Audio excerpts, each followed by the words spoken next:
बड़ी अपडेट है कि बीजेपी की सूची के बाद कांग्रेस की बेचैनी और बीजेपी ने 9 अक्टूबर को 41 नामों की पहली सूची जारी की थी। बीजेपी की सूची के बाद कांग्रेस के कई विधायकों की बेचैनी बढ़ी और कई विधायक चाहते हैं अपनी सीट बदलना, तो कई विधायकों ने अपनी रणनीति में बदलाव किया है। इस बीच बीएसपी से आए कई विधायक पिछले दिनों लगातार दिल्ली में थे सक्रिय और 2 दिन पहले मुख्यमंत्री गहलोत से जोधपुर हाउस में मुलाकात की थी। साथ ही एआईसीसी के भी चक्कर लगा रहे थे विधायक। नगर से विधायक वाजिब अली सीट में करना चाह रहे बदलाव। नगर की सीट और नगर की जगह कामा सीट से चुनाव लड़ना चाहते हैं वाजिब अली, जबकि संदीप यादव की तिजारा छोड़ किशनगढ़ बास से चुनाव लड़ने की इच्छा है। वहीं जोगिंदर अवाना नहीं चाहते अपनी सीट में कोई बदलाव। वर्तमान की अपनी नदबई सीट से ही चुनावी मैदान में उतरना चाहते हैं अवाना। अदिति, अब यहां से मेरा सवाल यह है कि जब बसपा से सब कांग्रेस में आए थे, जब निर्दलियों ने समर्थन दिया था, मुझे बहुत अच्छे से याद है, तब कांग्रेस के वहां के लोकल लीडर्स ने कहा था कि यहां कांग्रेस खत्म हो रही है और कांग्रेस को खत्म किया जा रहा है। अब मेरा सवाल यह है कि एक बार के लिए मान भी लिया जाए कि बसपा वाले अब कांग्रेसी हो गए, तो वो अगर सीट बदलना चाहते तो दूसरी सीट पर भी कांग्रेस सपोर्ट तो करेगी नहीं लोकल कार्यकर्ता। अदिति, क्या मुझे सुन पा रहे हैं?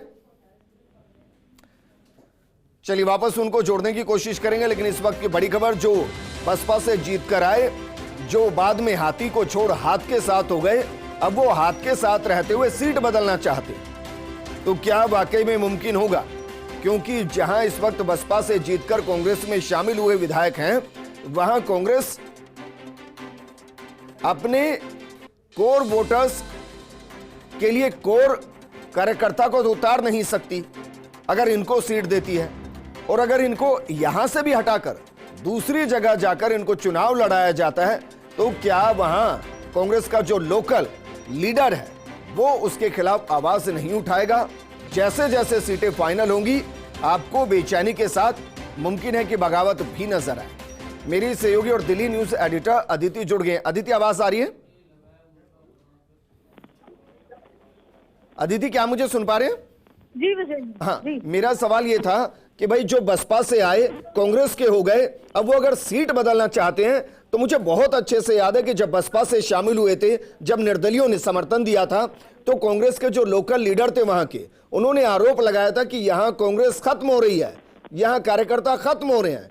तो वो तो कांग्रेस वहां वैसे भी अपनी ओरिजिनल स्थिति में नहीं, अगर ये सीट भी बदल देंगे तो बगावत ज्यादा होगी। देखिए, यही वजह है कि असमंजस की स्थिति है। सबसे पहले तो जब 41 सीटें अनाउंस हुई, उसके बाद से सिर्फ बसपा के विधायक ही नहीं, कांग्रेस के भी कई विधायक परेशान हैं, और विधायक ही नहीं, कई मंत्री भी परेशान हैं, और वो चिंता में हैं कि, और खास तौर पे अगर ईस्टर्न इलाके की बात करें, ऐसे में अब ये चिंता की बात है। आपको बता दें कि किस तरीके से पिछले 48 घंटे से ज्यादा का वक्त हो चुका है जब बसपा से आए कांग्रेस के विधायक दिल्ली में लगातार दौरे कर रहे हैं। दिल्ली में अशोक गहलोत से मुलाकात की, उनसे ये बात कही कि क्या होगा। अशोक गहलोत ने उनको सांत्वना दी, उन्होंने कहा कि पार्टी जो तय करेगी, पार्टी सब ठीक करेगी, आप लोग का सहयोग रहा। पर उसमें सवाल उठ के ये आया कि 2 विधायक ऐसे हैं जो अपनी सीट बदलना चाहते हैं। वाजिब अली चुनाव लड़ना चाहते हैं। वाजिब अली को इस बात की भनक लगी, कह सकते हैं, पार्टी के अंदर की शायद जायदा खान का टिकट कट रहा है, ऐसे में वो चाहते हैं कि वो कामा से चुनाव लड़े। हालांकि वो नगर से विधायक है, लेकिन वो अपनी बगल पड़ोसी की सीट से जाना चाहते हैं क्योंकि उनका एंटी इनकम्बेंसी है। दूसरी बड़ी बात है कि जब तिजारा से बाबा बालकनाथ आ गए, वहां पर पोलराइजेशन का चुनाव हो रहा है, तो ऐसे में अब संदीप यादव भी चुनाव बदलना चाहते हैं, अपनी सीट बदलना चाहते हैं, और वो अपने ही सहयोगी दीपचंद खेरिया किशनगढ़ बास से चुनाव लड़ना चाहते हैं, लेकिन दीपचंद खेरिया अपनी सीट नहीं छोड़ना चाहते।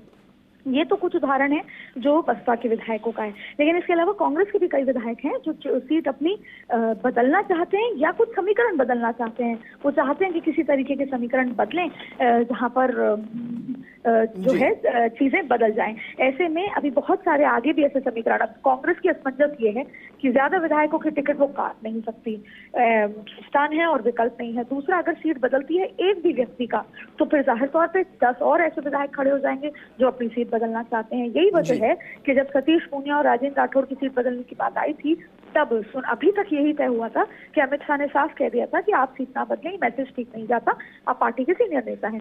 ऐसे में अगर एक जने की सीट बदलती है कांग्रेस में तो फिर बहुत सारे प्रत्याशी या बहुत सारे उम्मीदवार ऐसे होंगे, विधायक ऐसे होंगे जो खुद भी कहेंगे कि हमारी भी सीट बदली जाए। इसलिए अब फिलहाल दोनों ही पार्टियों के आलाकमान असमंजस में है, नाराजगी और बगावत बर्दाश्त कर नहीं सकते हैं, किसान ज्यादा बर्दाश्त नहीं हो सकती। चुनाव में 30 दिन का वक्त बाकी है, ऐसे में सभी को साथ लेकर चलने की चुनौती दोनों ही पार्टियों के सामने जबरदस्त है। अच्छा अदिति, आपने साथ लेकर चलने की बात कही, मुझे एक तस्वीर याद है, अभी 2 दिन पहले की तस्वीर है। मारवाड़ के एक बड़े नेता ऑटो में दिखाई दिए दिल्ली में। कहा गया कि जिन सीनियर लीडर से वो मिलने गए उन्होंने मिलने से साफ मना कर दिया, वो अपने बेटे के साथ थे। तो फिर साथ चलने वाली बात? देखिए, दरअसल साथ चलने वाली बात ऐसी है कि देखिए यहाँ जैसे ही अशोक गहलोत दिल्ली आ रहे हैं या कोई भी बड़ा नेता दिल्ली आ रहा है, अभी आप देखिए फिलहाल एआईसीसी में कौन मौजूद है, सारे बसपा से आए विधायक मौजूद हैं, महेश जोशी मौजूद हैं, इंदिराज गुर्जर मिलने आए, महेश जोशी ने अभी अमृता धवन से मुलाकात की, महेश जोशी की सीट है वहां पर भी बदलाव की बात चल रही है, महेश जोशी की सीट को लेकर भी एक बड़ा सवाल निशान है। तो ऐसे में सभी जो विधायक हैं वो दिल्ली में सोचते हैं कि मुलाकात की जाए। अब दिल्ली अगर कोई राजस्थान से चलकर कोई नेता दिल्ली आ रहा है तो उसके खुद के अपॉइंटमेंट्स होते हैं, उसको खुद को मिलना है। अगर मुख्यमंत्री अशोक गहलोत का जिक्र करें तो उनकी कई अलग अलग नेताओं से, केसी वेणुगोपाल से मुलाकात हुई, उनकी गौरव गोगोई से मुलाकात हुई, वो 4 घंटे की स्क्रीनिंग की कमेटी में बैठे, इसके अलावा तमाम नेताओं से मुलाकात हुई। अब जो लोग ऑलरेडी राजस्थान में मिल सकते हैं वो अगर दिल्ली आके अप्रोच करते हैं तो हमेशा संभव नहीं हो पाता कि मुलाकात हो पाए। लेकिन ये चुनावी मौसम है, ये भारतीय जनता पार्टी में भी यही इशू है और कांग्रेस में भी यही इशू है। हालांकि इस बार, क्योंकि मैंने पिछले साल के भी चुनाव कवर किए, मैंने देखा कि इस बार वो जो प्रत्याशियों की लंबी बायोडेटा के साथ जो लंबी वो लाइन हुआ करती थी, चाहे भाजपा में चाहे कांग्रेस में, वो अब कम नजर आती है, क्योंकि कहीं ना कहीं ये समझ आ गया है कि जो सीट फाइनल हो रही है वो दिल्ली से ही हो रही है और आलाकमान से, और आलाकमान अप्रोचेबल नहीं है। थोड़ी बहुत सोर्स हम प्रभारियों को लगा सकते हैं, सचिव को लगा सकते हैं। तो यही वजह है कि जिन लोगों को लग रहा है कि उनकी सीट से टिकट कट सकती है या उनकी सीट को उनको बदलाव चाहिए, वो जब भी मुख्यमंत्री अशोक गहलोत हो, गोविंद सिंह डोटासरा हो, प्रभारी रंधावा हो या सचिव, उनसे मिलने का मौका नहीं छोड़ते, चाहे फिर वो राजस्थान की कोई जगह हो, चाहे फिर वो दिल्ली की धरती हो, जोधपुर हाउस हो, एआईसीसी दफ्तर हो या पत्थर जीआरपी हो। आज शाम को 5 बजे स्क्रीनिंग कमेटी की बैठक होगी विजेंद्र, वहां पे भी आपको बड़ी भीड़ दिखेगी। जब 2 दिन पहले स्क्रीनिंग कमेटी की बैठक थी जी, वहां पर भीड़ के साथ साथ हाथापाई भी देखने को मिली थी। जाहिदा खान के एक समर्थक भी थे, उनके विरोधी भी थे और आपस में वो भिड़ गए थे। ऐसे में अंदर से फिर नेता आए, उन्होंने उनसे बातचीत करी, तो तमाम ऐसी चीजें आपको नजारा देखने को मिलता है। उसमें आपने एक नजारा ये भी देखा कि अमीन खान आए और ऑटो में बैठ के चले गए, और उसका काफी कुछ हुआ कि विधायक होने के बावजूद भी उनसे मुलाकात नहीं हुई। लेकिन बड़े नेताओं से पूछो तो यही बात निकल कर आती है कि उनके प्रायर अपॉइंटमेंट्स हैं दिल्ली के नेताओं से, इसलिए वो जयपुर जाके ही मुलाकात कर सकते हैं।